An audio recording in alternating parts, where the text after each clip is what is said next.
driven by data analytics. How should this threshold be implemented, and what should it be? Well, in my own opinion, any business that is not doing up to 100 million turnover in a year should not be. 100 million? Yes. That means you have a lot of companies that won't pay tax. No, don't say that. Even the way the FRS has categorized companies, you have the micro, the medium, and the large tax office. So these data are there.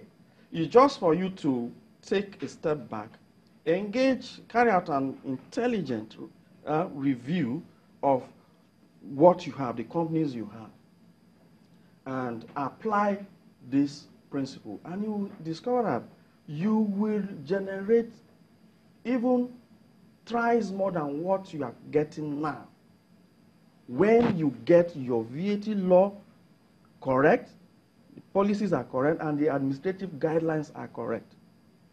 Leave out the SMEs that are still struggling to survive, because statistics says that most companies fizzle out within the first 5 years of their business. And if you say SMEs should be the base rock for growing your economy, that means you should give them that leverage for the first 5 years of their business to be able to grow their business to that threshold, so that the high rate of non-compliance will be reduced. Because when you pay an SME VAT, the first thing he's thinking is, how does my business survive? It's not going to act as agent of the government. Well, we've since been joined by the Mudo Yusuf. He is the DG, Lagos Chamber of Commerce and Industry. Thank you for coming on this morning. Thank you very much. Well, we have reached out to FIRS to try and get them to come and explain what exactly this is, because yesterday the papers were awash with the plan. They say expect an increase this year.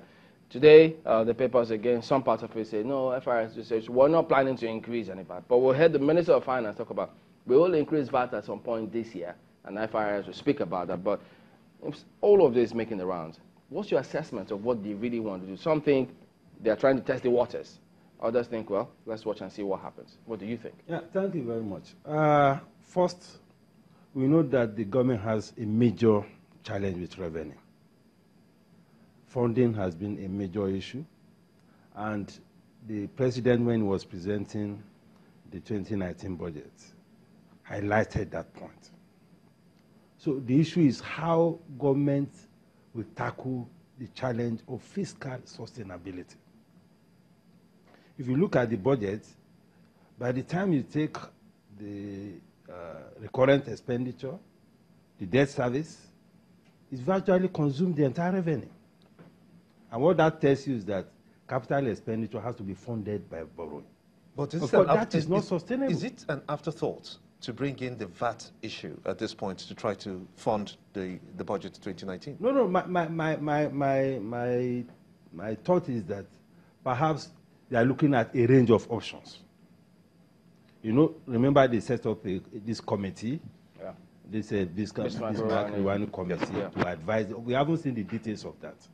But I have a feeling that they are looking at a range of options as to how to breach this funding challenge. That is what I think is happening. But talking about the principle of increasing tax. Now, we have an economy that is grappling with serious problem of unemployment. And when you talk about job creation, it is the private sector that will deliver these jobs. It's not the government. Because government has practically reached its limit in terms of job creation. So we'll be talking about dealing with issues of unemployment, and this, which is a very critical problem, is to see how you can support the private sector to grow further and to be able to create more jobs. But even if the tax were to be introduced and those corporate organizations get tax breaks, so that they can now see that as an incentive to bring up the job numbers as you're referring to, will that work in a situation like ours today, with regards to funding the budget? What's the correlation between the job numbers and then funding the budget? You see, I'm looking at two different issues now. We have a major social problem, which is unemployment. as a total package of managing an economy, we have to find a way to deal with that. And the way to deal with that is to boost investment. And one of the critical ways you can boost investment is to stimulate investment. And one of the ways you can stimulate investment is to provide incentives, one of which is tax incentives. And the thing about tax incentives is that the fact that you even lower tax does not mean that your revenue will decrease. It can be revenue neutral. Because the level of compliance will increase, and the volume and value of investment will also increase, which could even impact positively at the end of the day on revenue. It will impact positively on job creation, which is very critical. Now, talking about, just talking about revenue, we need to broaden our scope because it's not just about tax. We are talking about fiscal sustainability now. You look at revenue, you look at your cost. The cost of governance in this economy is still very, very high. So if you are talking about even savings, you should also be looking at the cost side. I expect that the government should also set up a committee to look at how to reduce the cost of governance across all levels, at the executive, at the legislature, at the judiciary. Because if you take a comprehensive look at the budget, you will see that there are areas in which you can reduce states costs. inclusive. Including the states. Okay.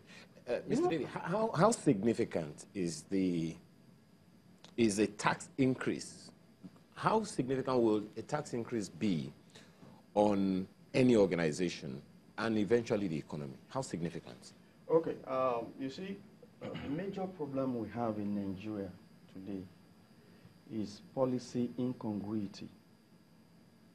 Talking about the consistency between fiscal policy and monetary policy. Like you said, to stimulate investment, stimulate growth, you need these two to work together.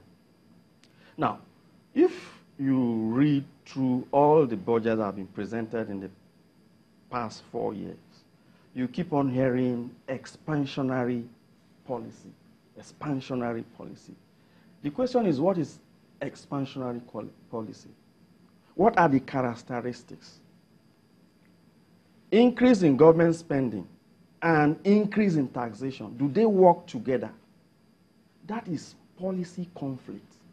And when you have so many policy conflicting in an economy, what you have is an economy that has, you experience stunted growth in an economy.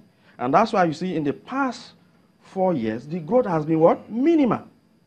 And when the growth is minimal, then the inflation will be high, your interest rate is high, the cost of doing business will be high, cost of doing business will be high, business will not be, companies will not be able to expand, then the people that will be affected are the employees. And when employees are affected, then your poverty rate. You think the federal government is missing something or some things? Definitely. What? The federal government is missing something. Our policy framework across board are not right. We need to have a policy summit where we look at the policies across industries and sectors. We are not doing well in terms of our financial services. You can't have high interest rate and still high tax rate. When you have those two working together in an economy, two things happen.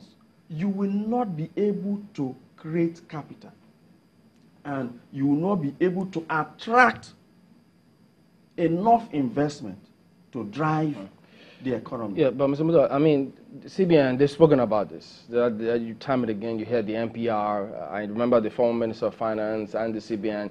At some point, they had a conversation about the fiscal and monetary policy. How do we need to reconcile it so we can move forward? They know all of this is, but why do you think it's not just happening concerning the interest rates? Well, in economic management, sometimes you have conflict in terms of the objectives that you want to achieve. In trying to achieve a particular objective, you create problems in some other areas. That is the nature, most times, of economic policies. Now, if you listen to the CBN, most times, because the core mandate of CBN is price stability. And when the CBN feels that the level of inflation is rising, their principal tool the tool of this liquidity ratio, MPR, cash reserve requirement, and all of that. They tighten those tools in order to reduce liquidity so that prices can come down. But in the process of tightening those tools, interest rate goes up. Sometimes in a bid to say, okay, you want to protect the exchange rate, protect reserves, attract portfolio investment and so on, they shoot up interest rates.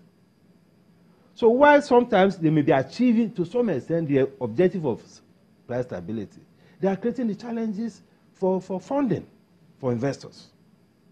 So objectives conflict. The responsibility of economic managers is to weigh the cost and benefits of policy. You look at the impact, you look at the benefits.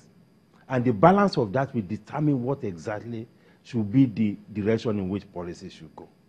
I think that is what is important. But coming back to this issue of VAT, the way we administer VAT in this economy, because VAT ordinarily should be a consumption tax.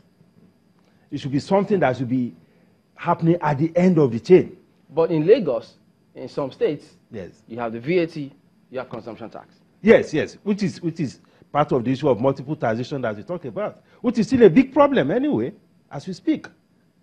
You see how the serious problem of multiple taxation. Several times the Joint Tax Board, the federal government have assured the business community that this will stop, that will stop, but on the ground, nothing has changed. How can they Businesses are still going about the issue of multiple taxation. How can they harmonize that? The harmonization has taken place, pronouncements have been made, but on the ground, the states will tell you that they need to generate IGR. The local government will tell you that they need to generate IGR, that this is a federation. We'll come back to that and look at a lot more in terms of what is actually happening. How do we correct it? Stay with us.